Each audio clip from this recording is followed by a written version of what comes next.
welcome back to the channel. I'm Matthew, the man with a cowboy hat who reads. And we're looking back at the month that was, and we're lassoing up the reads we read for June on the range. Enough of the character. We're looking back at June. In June, we read 10 books, which was down 1 from last year, bringing the year total to 58. Down 12 from the previous year. We're still behind last year, which we expected. That's why we lowered the goals and everything. It was a good month. We got through pretty much everything we had in the TBR.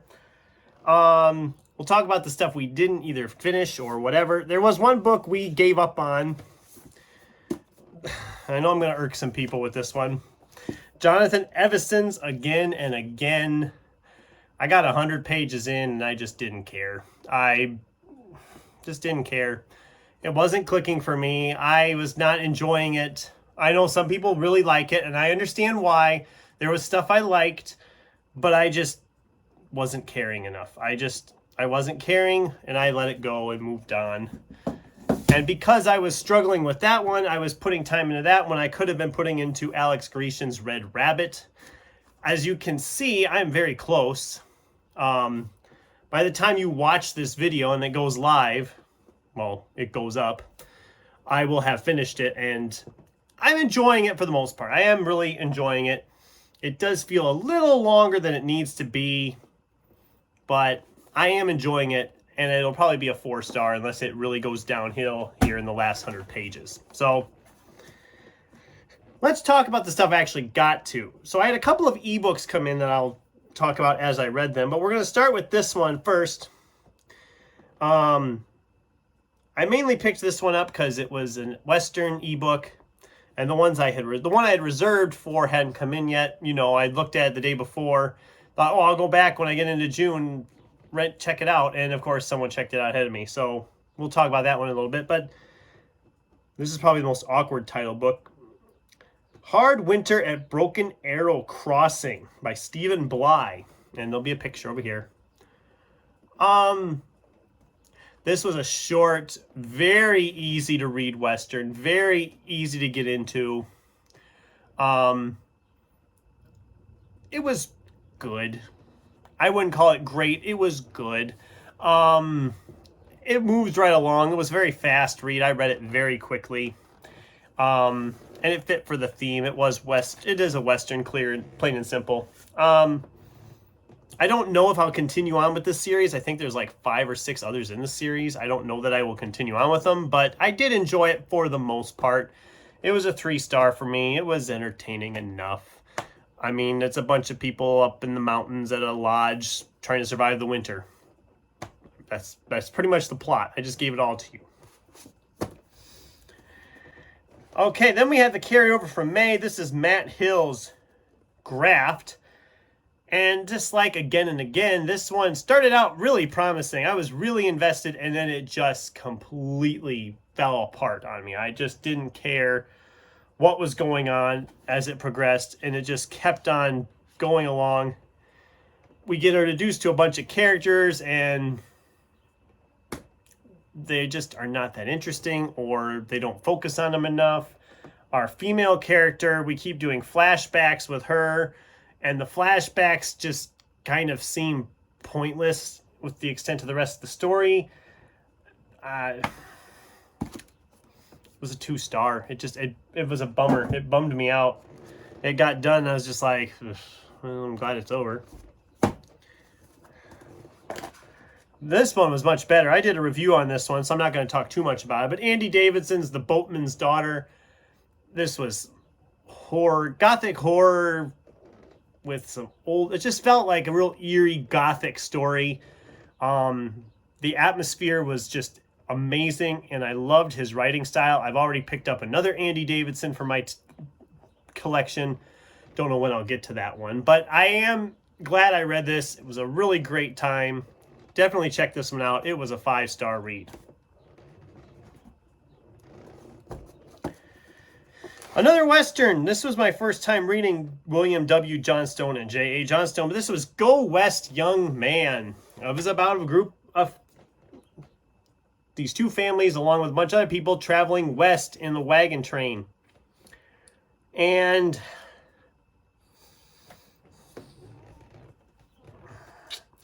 what can I say? The Westerns this month were very lackluster, what I read. I liked the writing style for the most part with this. The biggest problem I had with this is we don't stick with any characters for very long. We get introduced to these two main families. They talk about them right here in the back of the book. And we start off like they're going to be the major characters, but then they are very quickly sidelined for multiple other characters along this wagon train. To the point that the characters we thought were the main characters are now the supporting characters. And it just felt like they weren't important to the story. After you got through the introductions with them and they take them away, you could have easily progressed the story without them. You never would have missed them. The writing was fine, but it felt very rushed at times too for this wagon train of people going west, and it clocks in at like, what, 300 some pages? 360 pages? 370 pages? You could have made a whole series of this. And I guess there are sequels, but I don't know if I'm going to go back and pick up any more in this series, because this one just...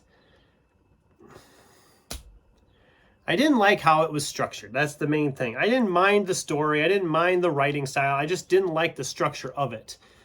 I'm going to try more from the Johnstones. I have another one in my collection already, and I might end up picking up more for next year. We'll see. This one... I didn't love this one. I wanted to love this one. It started out so promising, but just like I said, it fell apart as it progressed. It was a 3-star, though, because I did enjoy it for the most part. Then we have China Miéville's, I can never pronounce that name, with Railsea. I've tried to read China Miéville before, and it didn't really click with me. But I thought, I'm going to give it another shot. I'd found this one at the thrift store nice and cheap, and it looked in good shape, and I thought, okay, I'll try. And it had all these really cool giant animal illustrations spread throughout. Where's the fun one? Somebody give me the fun one. There it is. There he is. Look at him. He's adorable, isn't he? And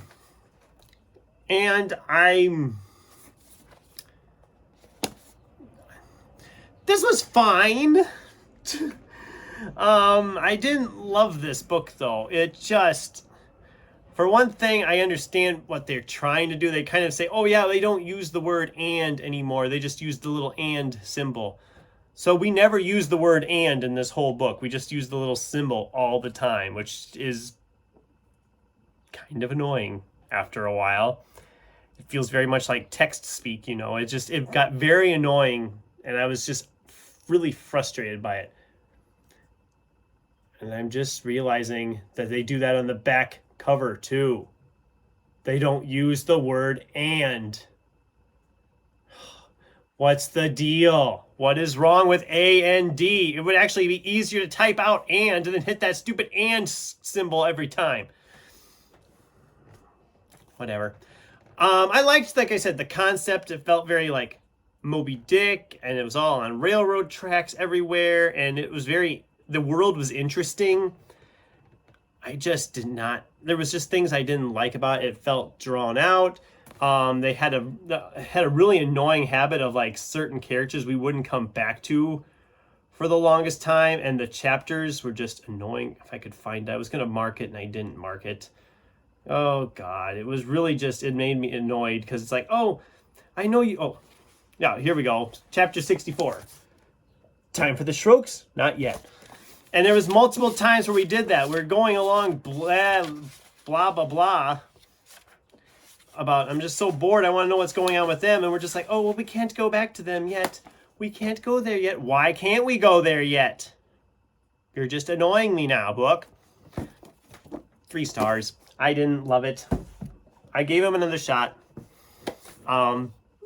Clearly, I'm just not a fan. And that's okay. That is okay. So then the other ebook came in, and once again, there'll be a picture over here. Nate Blakeslee's American Wolf. This was a nonfiction title. Not really a Western, but it is kind of Western set, modern day. It's about them reintroducing the wolves into Yellowstone Park. And I found it very fascinating.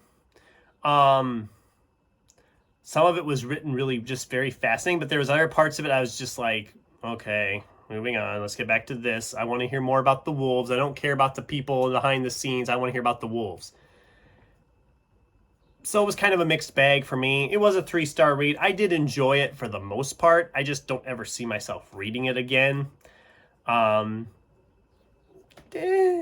was okay. It was all right. It was it was a decent month, but it was a lackluster month at the same time, if that makes any sense. So, Cuba Libre by Elmore Leonard.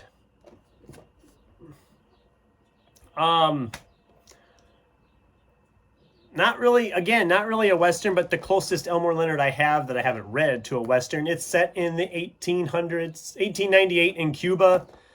They are moving horses down there as the whole war in Cuba breaks out with Teddy Roosevelt and the Rough Riders and all that. Very well put together, very well researched, moved along really fast for it being 400 some pages. It was moved really rapidly. Really enjoyed this a lot. This was a 4-star read for me, which is impressive. That's 2 Elmore Leonard 4-star reads in a row. Elmore Leonard has been hit and miss with me. I like his Western stuff, but his non-Western stuff has always worked for me. This was really good, though. If you're like a historical fiction person, or you want something that's Western but not American West, typical cowboys, Indians type thing, you'd probably like this. This was entertaining. I actually really liked it.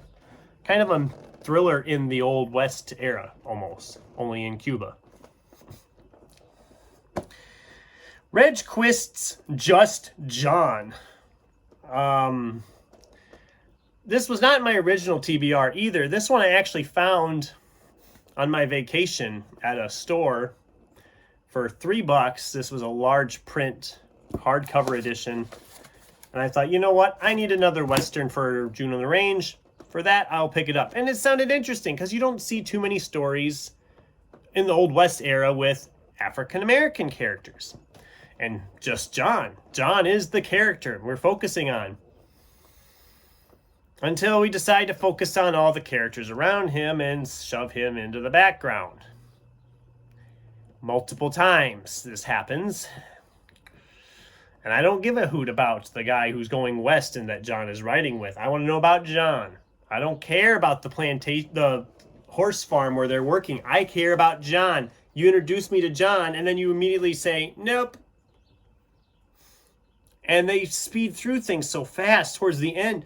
I was coming up to the end, I'm like, well, we haven't gotten to some of the stuff they talked about in the back cover about him going to Canada and Alberta and moving cattle and all this. And all of a sudden we're doing it and it's done in like 10 pages. I'm like, oh, okay. I guess there's a sequel. I won't be picking it up. This was a 2-star read for me. I was very disappointed with this one, actually. I was kind of excited for it after I read the synopsis and saw that. I was just like, oh, this might be good. And it started out really good. And then it just fell apart. Fell apart really quickly. Which is too bad. We ended the month with a couple of rereads. Richard Kadri's The Getaway God. This is book 6 in the Sandman Slim series. I've been rereading this one book at a time each month, 4 stars yet again. Still fantastic. Still great. I'm still loving this series, revisiting this series. Certain things that happen, I'm just like, God, I thought that was in a later book. And I'm like, oh, well, I am in the 6th book already. I'm already halfway through the series, so I shouldn't be too surprised. But I am really enjoying the reread here. It's just fun getting back together with this cast of characters. And I really am having a good time with it. And then we ended the month with our reread of Michael P. Spradlin's Blood Riders. It's guys hunting vampires in the Western era, Western part of the country. You get what you're expecting. I still gave this 4 stars. I still found this enjoyable. But the problem I think I had with it originally that dropped it to 4 stars is the same problem I have now. And that's the fact that we have a cliffhanger ending on here. This book is now 13 years old and there's been nothing about a sequel. Clearly, this was being set up to kick off a series, and apparently its sales were not good enough to merit a series. Which is unfortunate, because I would have loved to see more in this world, especially with some of the stuff they kind of leave hanging at the end, those hanging threads. I think it would have been really cool to read more in this series, in this world. But as it is, for the most part, it's a good standalone.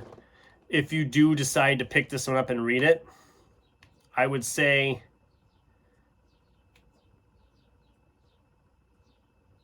cut off at the end of chapter 80. Do not read chapters 81, 82, and 83, because those are where all the hanging threads are left. So if you cut off there, you'll be fine. Those last like 8 pages, don't worry about. That's just me. I don't know. So that was what I read in June, for June on the Range, and my book of the month was obviously Boatman's Daughter. No real surprise there, as a lot of these were just kind of, well, they were here and they're going to be gone. So thanks for watching, guys. What did you think? Was I wrong about any of these? Do any of these sound good to you? What was your book of the month for June? I'd love to hear from you in the comments down below. Thanks for watching, and until next time, keep turning pages.